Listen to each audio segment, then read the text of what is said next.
Welcome to Michigan Replay. Larry Adderley with Bo Schembechler. And Bo, this really is a replay because last week it was 19-19 with Stanford, and this week it's 14-14 with Baylor. Not at all the way you'd had it planned. No, not at all. I suppose Grant Teft's having the same program down in Waco, Texas, because he's been tied twice in a row. But no, we never anticipated having any ties, and of course every time we play we anticipate we're going to win. But we've been an inconsistent football team so far. I can't pinpoint any one particular factor that's been our shortcoming. I think we just have to improve as a team with each individual player. I still think this is going to be a good football team before the season's over, and I still think we can achieve a lot of our goals. Everyone after the game has to be asking why you didn't go for two on the final touchdown that might have won the game. Well, we had a little over 8 minutes left in the game at that time, and we felt when we scored there, the momentum would go our way. And on the ensuing kickoff, we held Baylor for 3 plays and forced a punt, had good field position again, and unfortunately we didn't capitalize on it. And then when we punted them down into the 20, they possessed the ball so that we didn't get another shot at it. But I think that anytime you're midway through a period like that, I think the thing to do is to tie the score first and then try to win it later. Is there anything to the fact that you've had all the injuries? Are you going to say that that is the biggest problem for Michigan so far? No, I don't like to dwell on injuries. I don't like to use that as an excuse. I think most teams have some players that that are battered up and probably unable to play up to their potential, or out for the season, or out for several weeks. We've had quite a few of those at Michigan, maybe more so than we've had in the past, but I don't think that's the reason that we've been an inconsistent team. I think we're young in some areas. We're not doing the things that we should be doing to maintain possession of the football. We're putting our defense in bad position consistently, and our defense is having to play too much football. You didn't look inconsistent when the game started. We have highlights that you just moved down the field very smartly. Well, this was a typical Michigan drive. When we were playing good football, that's a pass from Elzinga to Smith that got us a first down. Here we're using a double detached here to force their corner man wide, and this is Elzinga coming down on a sprint option and pitching the ball to Gordy Bell for a big gain. And here's the touchdown, motion going away to move their secondary defense, a fake in there on the option play and a pitch to Bell, and he scores. That was a 75-yard drive, and I thought our offense looked extremely good at that particular time. Now here we are in command of the game, but these are the things that hurt you. We had a first down here at the 42-yard line of Baylor and fumbled the ball. And with a good ball club, you can't afford to do that. This is Jackson throwing, their fine quarterback, who was back in the lineup for the first time in 3 weeks. And he's a very, very fine quarterback. This pass, he barely got off before being hit by Dufek, but nevertheless completed it and ended it with a sneak for a touchdown that tied the score.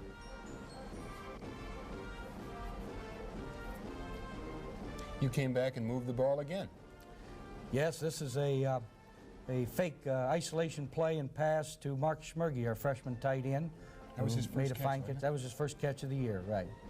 And this is a post cut down here to Keith Johnson on which was a big play that put us down in scoring position. And unfortunately, we were unable to capitalize on this again. On this particular play, Elzinga, the receivers were covered, and he ran the football, kept it in field goal position, but we missed the field goal. And this guy doesn't miss very often for you. Well, you know, it's one of those things. If you kick enough of them, I'm sure the Baylor kicker doesn't feel very good right now after missing 2, and particularly that last one. What about passing against you? Jackson and Baylor seem to be able to do similar things to what Stanford did, and that is throw just inside of the zone you had set up. Right. We made a few mistakes out on the corner. I think one of the things, we're not breaking on the football. Once the ball is thrown, you're in a zone defense, you got to break on the ball. And we did lose contain once. An outside defender must force any completion inside to the pursuit, and we failed to do that, and that was a big gain for them on one occasion. Inexperienced players tend to freeze when that ball gets in the air sometimes, just not move. See it coming and don't make a reaction. Well, that's true, but those are the things that we've got to be working on, that we've got to be teaching, just so they break on that ball a little quicker. Unfortunately, I think the poorest thing we've done in our secondary is to catch. we've had an opportunity to intercept numerous passes that we're just not holding on to. We're not getting the interceptions on these teams that are throwing the ball against us. In the second half, it was Baylor coming back, Jackson throwing more passes and completing passes for good yardage. Well, this is that quick stop pass, and we lost contain on the outside. All those passes must be forced inside to the pursuit, and we didn't do it, and that was a big play for them.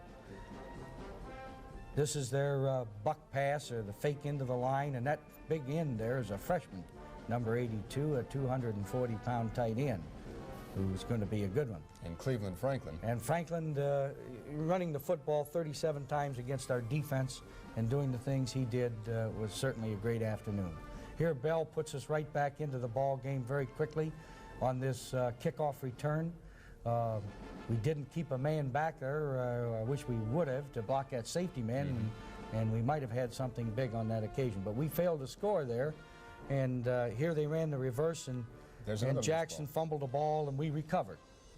And on this particular break, we capitalized and go in and score to tie the score. Now this is in the fourth period, about midway, and this is the option play with Leach pitching out to Gordy Bell for a good game. And once again, we come out with a little bit of different kind of an option, a wide dive, and this time Leach keeps it for a very, very crucial 11-yard gain. Just ran through a couple of people. Right, inside the 5-yard line. And then the score was on this pitch to Bell, who dives into the end zone. I'd like to say that Gordon Bell, I thought, played an outstanding football game for us. He ran hard, he blocked well, he did everything we could ask. He was our champion of the week on offense, and it was a great comeback for Gordy, and we were sure pleased he played so well. Oh, should we have Don Canham here talking about scheduling people like Stanford and Baylor and Missouri still to come? No, not at all. They're the type of teams that we want to play. I told our players this morning that I'm glad we're playing Missouri. I don't want any soft touch coming in there now. I want them to feel that now's the time we're going to have to really suck it up and go out there and play great football against a great football team. And so we're really looking forward to the Missouri game, and our team has a good mental attitude. We have some frustrations with our inconsistency, but we've got some character on this team, and I think we'll come back. And you're still unbeaten, which isn't all bad. Well, that's true. I mean, we haven't lost a game yet. Right.